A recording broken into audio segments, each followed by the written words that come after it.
പശ്ചിമഘട്ട മലനിരകളുടെ സംരക്ഷണത്തിനായാണ് കസ്തൂരിരംഗൻ റിപ്പോർട്ട് കേന്ദ്ര വനം പരിസ്ഥിതി മന്ത്രാലയം നടപ്പാക്കിയത്.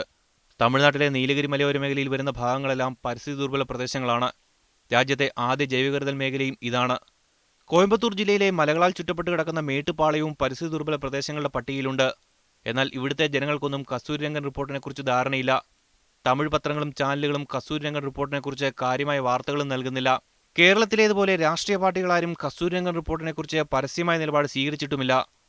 പരിസ്ഥിതി സംരക്ഷണത്തിന് പ്രാധാന്യം നൽകണമെന്നാണ് திராவிட விடுதலை கட்சி പറയുന്നത്.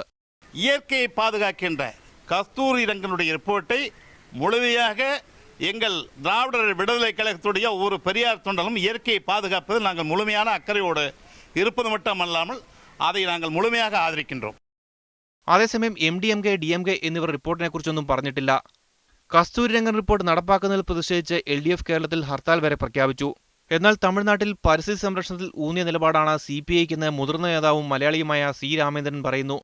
മലയായാലും ശരി കാടായാലും ശരി ഇത് അഴിഞ്ഞു പോകുന്നതുകൊണ്ട് ഭാവിയിൽ വന്നിട്ട് പല പ്രശ്നങ്ങൾ വരുന്നതോ അതുകൊണ്ട് അതെല്ലാം നിലനിർത്തണം എന്നുള്ള ഇതാണ് പാർട്ടിയുടെ ലൈൻ. അത് തന്നെയാണ്, അതിന് യാതൊരു ഇതുമില്ല. എല്ലാറ്റിനെയും വൈകാര്യമായി കാണുന്ന തമിഴകം കസ്തൂരിരംഗൻ റിപ്പോർട്ടിൽ മൗനം പാലിച്ചിരിക്കുകയാണ്. കസ്തൂരിരംഗൻ റിപ്പോർട്ടിനെ കുറിച്ച് വലിയ ചർച്ചകളും കോലാഹലങ്ങളുമാണ് കേരളത്തിൽ നടന്നുകൊണ്ടിരിക്കുന്നത്. എന്നാൽ ഇതേ ചൊല്ലി തമിഴ്നാട്ടിൽ യാതൊരു പ്രശ്നവുമില്ല. കസ്തൂരിരംഗൻ റിപ്പോർട്ടിനെ കുറിച്ച് അറിയാഞ്ഞിട്ടാണോ അതോ പരിസ്ഥിതി സ്നേഹം കൊണ്ടാണോ ഇതെന്ന് തീർത്തു പറയാനായിട്ടില്ല. മേട്ടുപ്പാളയത്ത് നിന്നും ക്യാമറ പേഴ്സൺ ഷിജു ചിറ്റൂരിനോടൊപ്പം സാജിദ് അജ്മൽ, മീഡിയ 1.